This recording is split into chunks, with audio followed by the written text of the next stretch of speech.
Hello, and thank you for tuning in. In this video, I'm going to be modding out a Trick or Treat Studios Art the Clown Terrifier mask using the Monster Maker's realistic polymer blood. This blood comes in two variations, aged and fresh. I'm also going to be cutting out the eyes and painting the surrounding area black. Now let's check out the data and info sheet that came with the blood. You can pause this portion of the video to read the data sheet more thoroughly.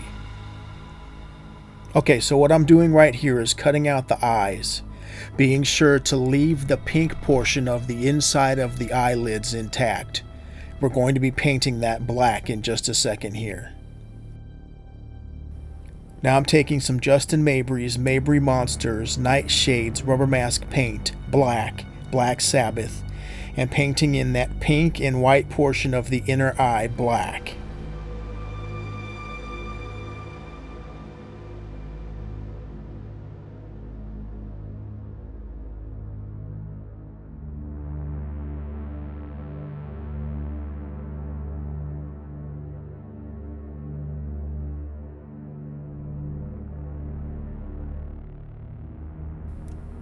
And here's what it looked like after I was done cutting out the eyes and painting them in black. Okay, so here's the look that I was going for and the picture that I worked off of.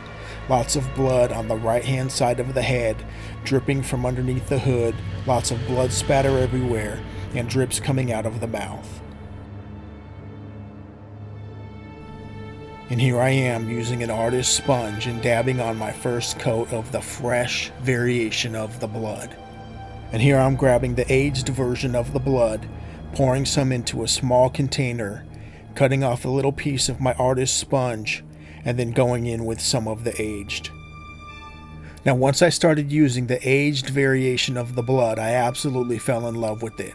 Although I would recommend getting some of both, aged and fresh. For this project, in my opinion, the aged looked amazing. Here I'm just using the artist sponge and layering coat upon coat of the aged to make it look super gory and gross. And here you can see that I also did some artist sponge dabbing around the mouth to get it ready for the drips. And now I'm using a paintbrush and going in and detailing underneath the hood where the blood's going to be dripping out from. Okay, so now it's time for the drips.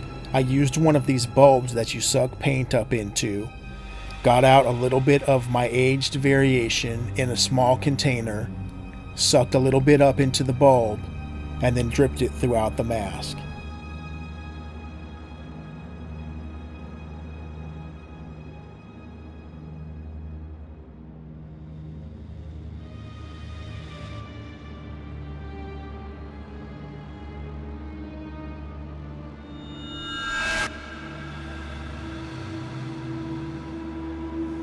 Now this Monster Maker's polymer blood is for masks and props. It's not recommended for skin, so don't go pouring it all over yourself for Halloween.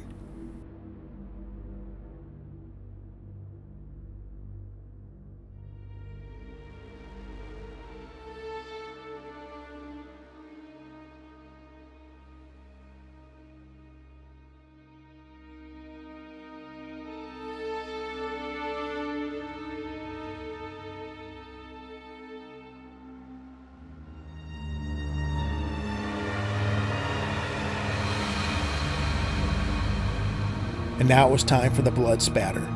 I used a small chit brush that I had trimmed the end off of and a little detailing brush and spattered the blood throughout the mask. For this process I used the fresh variation of the paint. Now I could have kept adding drips and blood, but I figured that I would just go easy with it the first time, and if I wanted to add more later I could do so. And that's pretty much how I modded out my Trick or Treat Studios Art the Clown Terrifier mask using the Monster Maker's realistic polymer blood, which comes in two variations, aged and fresh, which you can get on monstermakers.com. I hope you enjoyed the video, and thank you for watching.